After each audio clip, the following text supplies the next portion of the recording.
Organic কেমিস্ট্রির এই লেকচারে আমরা যেটা পড়বো আমরা হচ্ছে যে অর্থাৎ এই যৌগযোগে সংকরায়ন মানে কয় টাইপের সংকরায়ন হইতে পারে আমরা সেই বিষয়টা একটু দেখবো। ওকে, সো সিম্পলি তোমরা একটা জিনিস মুখস্থ করে নাও, সেটা হলো যে যৌগযোগে তিন ধরনের সংকরায়ন দেখা যায়, sp3 sp2 এবং হচ্ছে sp। এটা তোমরা একদম মুখস্থ করে নাও। ওকে, বাট বিষয়টা একটু বুঝতে হবে। খেয়াল করি আমরা আমাদের কার্বন হচ্ছে কত, কার্বন হচ্ছে 6। এখানে খেয়াল করো যে তাহলে 1s2 2s2 অর্থাৎ 2p 2p2। ওকে, আচ্ছা আমরা যদি এখানে দেখি যে কোন শেলে কয়টা থাকে, এখানে দুইটা থাকে এবং অপর শেলে কয়টা থাকে, চারটা থাকে। ঠিক আছে, চারটা ইলেকট্রন থাকে। তার মানে খেয়াল করো এই যে কার্বনের ক্ষেত্রে তোমার সংকরায়ন হইতে পারে কি s আর p এর মধ্যে, d এবং f কিন্তু কখনোই আসবে না। তাহলে এখানে d আইদার d অরবিটাল অথবা f, d অরবিটাল অথবা f অরবিটাল, এই দুইটা কিন্তু কখনোই তোমার এখানে আসতে পারবে না। ওকে, দ্যাটস ওয়াই কার্বনে অ্যাকচুয়ালি তিন ধরনের সংকরায়ন হয়, যেটা আমরা মুখস্থ করি। এক নম্বরে হলো কি আমাদের sp3, দুই নম্বরে হলো sp2, তিন নম্বরে হলো আমাদের sp। এই তিন ধরনের সংকরায়ন হয়। ওকে, আচ্ছা ভেরি গুড, ভালো কথা। এখন sp3 সংকরায়ন হয় যেখানে তোমার একক বন্ধন থাকবে, একক বন্ধন থাকবে। সো একক বন্ধন কোথায় আছে? অ্যালকেনের ক্ষেত্রে, অ্যালকেন। তার মানে যেখানে তুমি এরকম স্ট্রাকচার দেখবা CnH2n+2 এই টাইপের স্ট্রাকচার দেখবে, সেখানে আমরা বলবো কি, সেখানে আমরা বলবো আমাদের যে মানে sp3 সংকরণ। ওকে, তো এই ধরনের স্ট্রাকচার নরমালি দেখা যায় কোথায়? তোমার অ্যালকেনের ক্ষেত্রে দেখা যায়। ঠিক আছে, অ্যালকেনের ক্ষেত্রে দেখা যায়। আর sp2 হচ্ছে ডাবল বন্ডের ক্ষেত্রে, ডাবল বন্ড। এখন এই ডাবল বন্ড আমাদের মাথার মধ্যে একটা ভুল ধারণা আছে, সেটা হলো এই ডাবল বন্ডটা সবসময় কার্বনের সাথে কার্বনের হবে। এটা একটা ভুল ধারণা আছে। ডাবল বন্ডটা তোমার কার্বনের সাথে অক্সিজেনেরও হইতে পারে, মাইন্ড ইট। ডাবল বন্ড কার্বনের সাথে কার্বনের হবে এমন কোনো কথা নাই। এই ডাবল বন্ডটা তোমার কার্বনের সাথে অক্সিজেনেরও কিন্তু হতে পারে। ওকে, আচ্ছা তার মানে আমাদের এখানে আসবে কি, অ্যালকিন আসবে। অ্যালকিন, আমরা অ্যালকিন দেখলে সেটা হচ্ছে sp2 এবং স্ট্রাকচার হবে CnH2n, এই টাইপের স্ট্রাকচার। ওকে, আচ্ছা তাইলে CnH2n এই টাইপের আমাদের স্ট্রাকচার। আর কারা আসবে? Carbonyl compound, carbonyl compound, carbonyl compound. That means aldehyde এবং কিটোন, অ্যালডিহাইড এবং কিটোন, অ্যালডিহাইড প্লাস হচ্ছে কিটোন। ওকে, অ্যালডিহাইড প্লাস হচ্ছে কিটোন। এই কার্বনিল কম্পাউন্ডে অ্যাকচুয়ালি কেন তোমার এই কার্বনিল কম্পাউন্ডে sp2 আসে? কারণ হচ্ছে সেখানে এরকম একটা স্ট্রাকচার থাকে। হ্যাঁ, এরকম একটা স্ট্রাকচার থাকে, অর্থাৎ এখানে ডাবল বন্ডের উপরে তোমার কি থাকে, অক্সিজেন থাকে। ঠিক আছে, এটা দেখো আমরা বলছি না কার্বনের সাথে অক্সিজেন যদি ডাবল বন্ডে থাকে সেখানেও কি আমরা sp2 চিন্তা করব। ঠিক আছে, ওকে। এবার দেখো আমাদের sp, তাহলে sp2 গেল। আমাদের sp কখন আসবে? sp হচ্ছে যখন আমাদের triple bond, okay, triple bond. That means তোমার অ্যালকেন, এটা তো কি অ্যালকিন, অ্যালকাইন অর্থাৎ CnH2n-2 এই টাইপের স্ট্রাকচার যেখানে আমরা দেখবো সেটা হচ্ছে কি আমাদের এই sp সংকরণটা হবে। ওকে, এখন এই sp ট্রিপল বন্ড বললে তোমরা মনে করো যে শুধু কার্বন কার্বন ট্রিপল বন্ড হবে। নো, কার্বনের সাথে আমরা হইতে পড়ছি স্পোনিক্স, সালফার, ফসফরাস, নাইট্রোজেন, তার মানে যে কেউ হইতে পারে ট্রিপল বন্ড। ওকে, আচ্ছা তাহলে এটা হলো কি, এটা হলো আমাদের বেসিক কথা। তাহলে আমরা বুঝলাম কখন sp3 হবে, কখন sp2 হবে, কখন sp হবে। ওকে, এটা হলো আমাদের বেসিক কথা। এখন আমাদেরকে যদি এই সংকরণ, এটা তো মুখস্থ, এতটুকু মুখস্থ, বাট সংকরায়ন যদি বের করতে বলে তাহলে আমরা কিভাবে বের করব?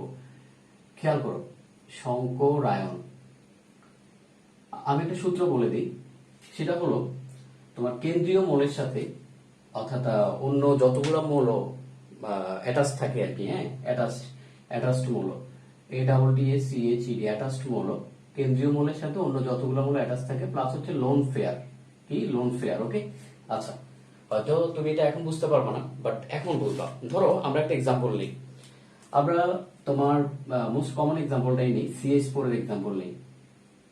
এখানে দেখো CH4 এর ক্ষেত্রে সংকরায়ন কি হবে, তোমার কেন্দ্রীয় মৌলের সাথে আছে হাইড্রোজেন কয়টা আছে, 4টা আছে। লোন পেয়ার আছে না, লোন পেয়ার নাই, কিভাবে থাকবে?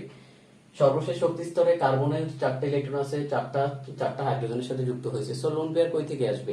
দ্যাট মিন্স এখানে হচ্ছে 4, তার মানে এটা হচ্ছে sp3। ওকে, ক্লিয়ার? ওকে, আরো একটা এক্সাম্পল নেই। ধরো আমাদেরকে এখানে বললো যে তোমার C2H2 কি বললো, C2H4, C2H4। খেয়াল করো এটা কোন ধরনের স্ট্রাকচার, C2H4, দ্যাট মিন্স এটা অ্যালকিন। হ্যাঁ, অ্যালকিন, C2H4 অ্যালকিন। এটাকে তুমি এভাবে লিখতে পারো যে কার্বন ডাবল বন্ড, যেহেতু অ্যালকিন তার মানে হাত থাকবে দুইটা, হাইড্রোজেন হাইড্রোজেন। ওকে, হাইড্রোজেন হাইড্রোজেন। তো এখানে দুইটা কার্বন আছে, তার মানে প্রতিটা কার্বনের সংকরায়ন আমাকে বের করতে হবে। আমি যে কোনো একটা কার্বন বের করি, ধরো এটা। এখন আমার সূত্র হচ্ছে কার্বনের সাথে কয়জন যুক্ত আছে, এখানে হাইড্রোজেন যুক্ত দুইটা।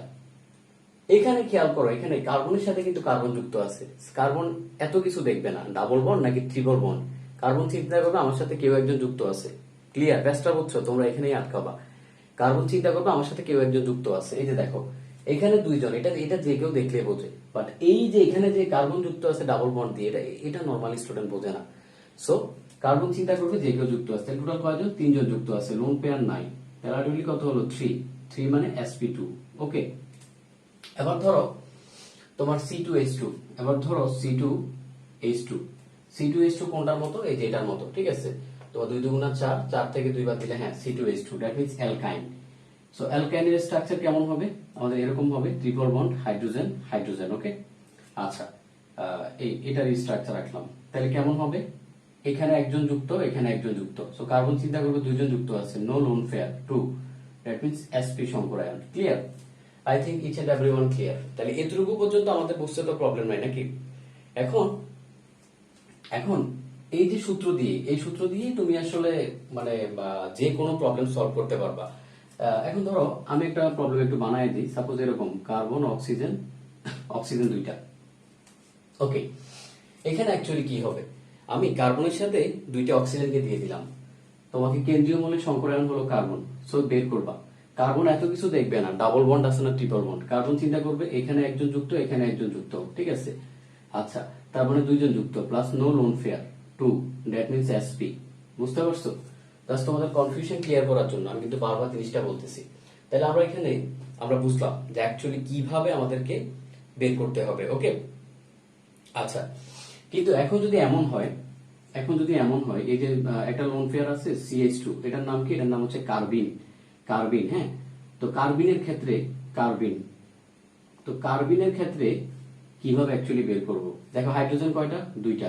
লোন পেয়ার কয়টা? একটা, তিনটা। তার মানে কত হবে? sp2 না? তিনটা থাকলে কত? তিনটা থাকলে দেখো sp2 নাকি? তাহলে লোন পেয়ার আছে, দ্যাট মিন্স sp2।